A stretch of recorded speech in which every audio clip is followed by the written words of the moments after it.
Hello my dear students, welcome to विकेडमी।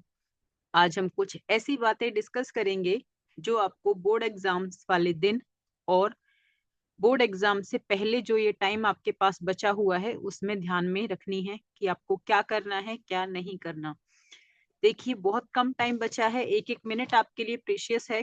मैं आपका ज्यादा टाइम नहीं लूंगी, लेकिन कुछ बातें बहुत जरूरी हैं जो आपको ध्यान में रखनी है।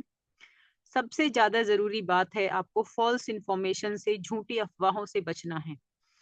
इस एक महीने में आपको ऐसे बहुत सारे लोग मिलेंगे जो आपसे ये कहेंगे इस सब्जेक्ट का पेपर लीक हो गया है, इस सब्जेक्ट का यही पेपर आएगा। सोशल मीडिया से जुड़े हुए हैं हम सब, और सोशल मीडिया पर ऐसी बहुत सारी इंफॉर्मेशन अभी से आनी शुरू हो गई हैं कि इंग्लिश का पेपर यही आएगा या 2025 का यही पेपर है। तो किसी एक पेपर के भरोसे आपको नहीं जाना है। लोग कर क्या रहे हैं, किसी भी पिछले साल का पेपर उठाया और उसके ऊपर लिख दिया ये 2025 का पेपर है। उससे आपको नुकसान ये है कि अगर आप उसी पेपर को रिवाइज करके चले गए तो आप उस पेपर में पक्का फेल हो, क्योंकि कुछ सब्जेक्ट्स के सिलेबस भी चेंज हो चुके हैं। और जो सोशल साइट्स पर पेपर अवेलेबल हैं उनमें कुछ टॉपिक्स तो ऐसे हैं जो सिलेबस से हट भी चुके हैं। तो आपको ये चीज ध्यान में रखनी है। देखिए, आपको करना क्या है, ऑफिशियल सैंपल पेपर बोर्ड की तरफ से आए हुए हैं। आपको वो सैंपल पेपर बहुत अच्छे से करने हैं। उसका रीजन ये है कि उस पैटर्न पर आपका पेपर आएगा। सैंपल पेपर के जैसा पेपर आएगा, as it is sample paper उठकर नहीं आ जाएगा। हो सकता है उस सैंपल पेपर से 25%, 30%, 40% पेपर रिपीट भी हो जाए, लेकिन कंप्लीट पेपर रिपीट हो जाए ऐसा पॉसिबल नहीं है। दूसरी चीज, पिछले 4 से 5 साल के पेपर आपको रिवाइज करने हैं, सभी सब्जेक्ट्स के जो प्रीवियस ईयर्स में आए हुए हैं। वहां भी आपको ये ध्यान में रखना है कि जिन सब्जेक्ट्स के सिलेबस चेंज हो गए हैं उन सब्जेक्ट्स के पेपर से आप सिर्फ वही क्वेश्चन करें जो टॉपिक सिलेबस में बचे हुए हैं। क्योंकि बिना मतलब आप अपना टाइम, अपनी एनर्जी सब कुछ वेस्ट करोगे उन टॉपिक्स को पढ़ने के लिए जो सिलेबस से हट चुके हैं। तो आपको अपना सिलेबस अपने पास में रखना है, चाहे उसे नोटबुक में नोट डाउन कीजिए, चाहे उसका प्रिंट आउट निकाल कर अपने पास रखिए। तो पिछले 4-5 साल के पेपर आपको करने हैं, लेकिन सिर्फ वही टॉपिक्स करने हैं जो अभी सिलेबस में हैं। जैसे कंप्यूटर साइंस का सिलेबस रिसेंटली चेंज हुआ है, तो आपको ध्यान में रखना है कि पिछले बहुत सालों के जो पेपर्स आपके पास अवेलेबल है वो आपको नहीं करने हैं। सैंपल पेपर जरूर करने हैं, चाहे बोर्ड की तरफ से 1 सैंपल पेपर है, 2 सैंपल पेपर है या 10 सैंपल पेपर है, सैंपल पेपर आपको जरूर करने हैं। तो आपको इस बात से बचना है कि कोई भी पेपर इतनी इजीली लीक नहीं होता। अगर पेपर इन केस मान लो लीक भी हो जाए तो वो पेपर फिर कंडक्ट नहीं होगा, या तो वो पेपर कैंसिल हो जाएगा या वो पेपर पोस्टपोन हो जाएगा। कोई भी पेपर इस तरीके से लीक होकर फ्रीली अवेलेबल नहीं है। तो इस झूठी इंफॉर्मेशन से जो अफवाहें आ रही हैं इनसे आपको बचना है। ये अफवाहें अभी से आनी शुरू हो गई हैं, और इस अगले एक महीने में आपको बहुत जगह ऐसी इंफॉर्मेशन देखने के लिए मिलेगी। बहुत सारे ऐसे लिंक मिलेंगे, यही पेपर आएगा, पेपर लीक हो गया है, इस पर क्लिक कीजिए। तो आपको ऐसा नहीं करना है। बस आपको sample paper plus previous year के पेपर करने हैं। वो भी आपको देखना है कि जो प्रीवियस ईयर का पेपर आप कर रहे हो वो कौन से ईयर का है। ऐसा नहीं कि आप 2012 का पेपर करने बैठ जाओ। तो पिछले 4-5 साल के पेपर आपको करने हैं। That's it. दूसरी बात, जो भी आपके वीक एरियाज हैं उन्हें एग्जाम वाले दिन ना पढ़ करके पहले से उन पर अपनी पकड़ बनाएं। पहले जो भी आपकी अब कमजोरियां हैं उन्हें 10-15 दिन में अच्छे से आप सॉल्व कर लीजिए। अगर कोई टॉपिक ऐसा है जो आपको बिल्कुल नहीं आता है और आप उसे नहीं कर पा रहे हैं, तो फिर आपको वो एग्जाम डे वाले दिन भी नहीं करना है, क्योंकि एग्जाम डे वाले दिन उसे करने से आपका बहुत ज्यादा टाइम वेस्ट होता है। एग्जाम डे को सिर्फ रिवीजन के लिए बचाइए, उन टॉपिक्स के लिए नहीं जो आपने एक बार भी नहीं पढ़े हैं। तो ये जो बीच का टाइम आपके पास है उस टाइम आपके जो भी वीक एरियाज हैं उन पर आपको काम करना है। प्रॉपर स्टडी प्लान बनाइए और स्टडी प्लान के अकॉर्डिंग सभी सब्जेक्ट्स को आपको कवर करना है। ऐसा नहीं कि एक सब्जेक्ट आपका बहुत फेवरेट है उसको पढ़ते जा रहे हो, आपको सभी सब्जेक्ट में पास होना है। जितने ज्यादा previous year paper, sample papers को रिवाइज कर सकते हो आपको रिवाइज करने हैं। एक और बात, आपको अपने आप को मोटिवेट रखना है। ऐसा आपको नहीं कहना है मैं फेल हो जाऊंगी या मेरे से नहीं होगा। आपको अपनी डिक्शनरी से नॉट वर्ड हटा देना है। यू हैव टू से I can do it, I can do it, और आप बहुत इजीली जो भी आपका सिलेबस है उसे रिवाइज कर सकते हो। अपने आप को मोटिवेटेड रखना है, अपने आप को हेल्दी रखना है, इस टाइम बीमार नहीं पड़ना है। अब कुछ ऐसी बातें हैं जो आपको एग्जाम डे वाले दिन ध्यान में रखनी है। सबसे पहली बात, आपको अपने एग्जाम सेंटर का एक दिन पहले ही पता हो कि आपका सेंटर कहाँ है। दूसरी चीज, कम से कम पेपर की शुरू होने से आपको आधे घंटे पहले सेंटर पर पहुंच जाना है, क्योंकि जब हम बिल्कुल लास्ट मिनट पे पहुंचते हैं तो हम बिल्कुल हड़बड़ा जाते हैं, और कई बार उस हड़बड़ाहट की वजह से हमारा रोल नंबर ही गलत लिख जाता है। तो आपको अपने रोल नंबर को 2-3 बार चेक करना है, क्योंकि अगर रोल नंबर गलत तो आपका पेपर चेक नहीं होगा।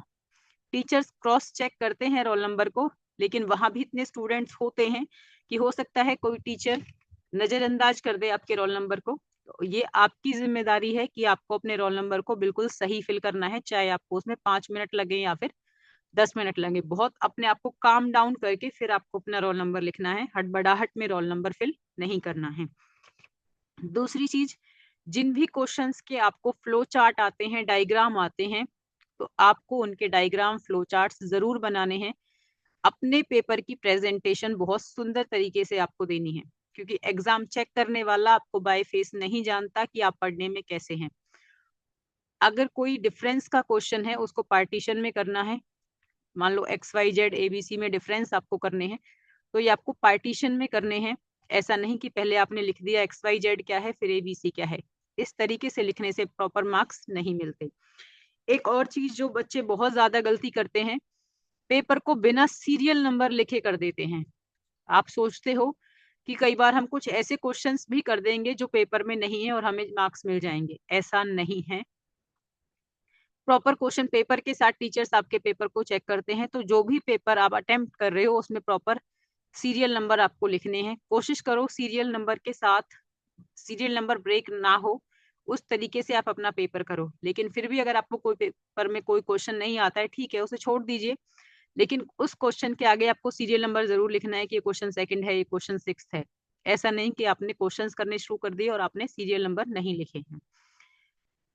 ब्लू और ब्लैक पेन का आपको यूज करना है।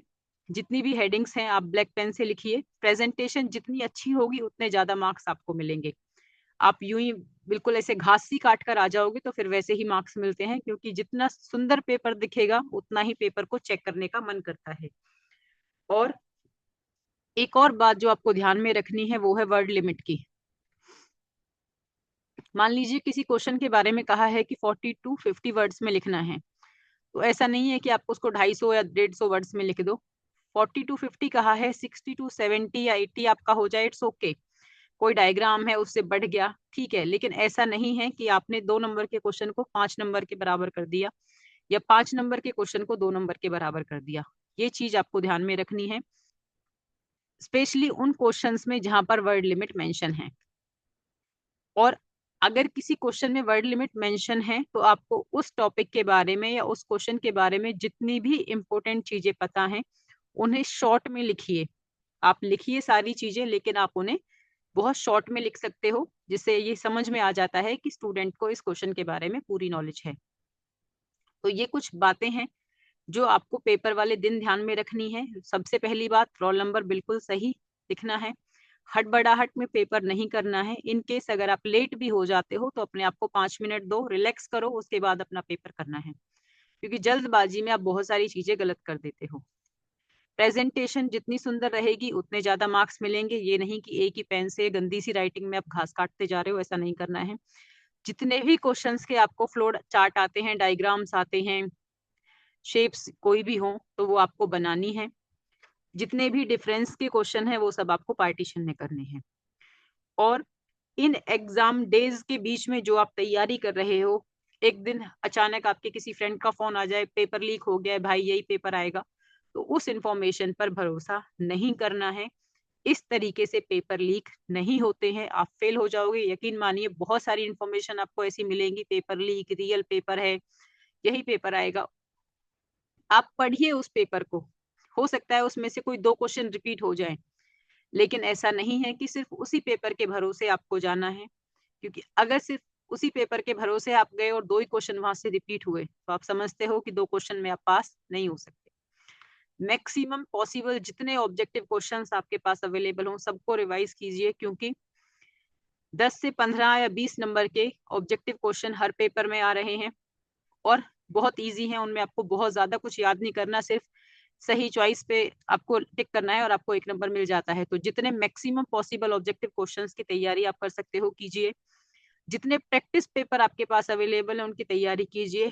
बस आपको ये ध्यान में रखना है कि किसी एक क्वेश्चन पेपर के भरोसे आपको नहीं जाना है और किसी एक ही सब्जेक्ट की तैयारी को बहुत डेप्थ में नहीं करना है और एक सब्जेक्ट को बिल्कुल छोड़ नहीं देना है, क्योंकि आपको सभी में पास होना है। Thank you so much. इन सभी बातों का ध्यान रखिए। All the best for your exams. Thank you.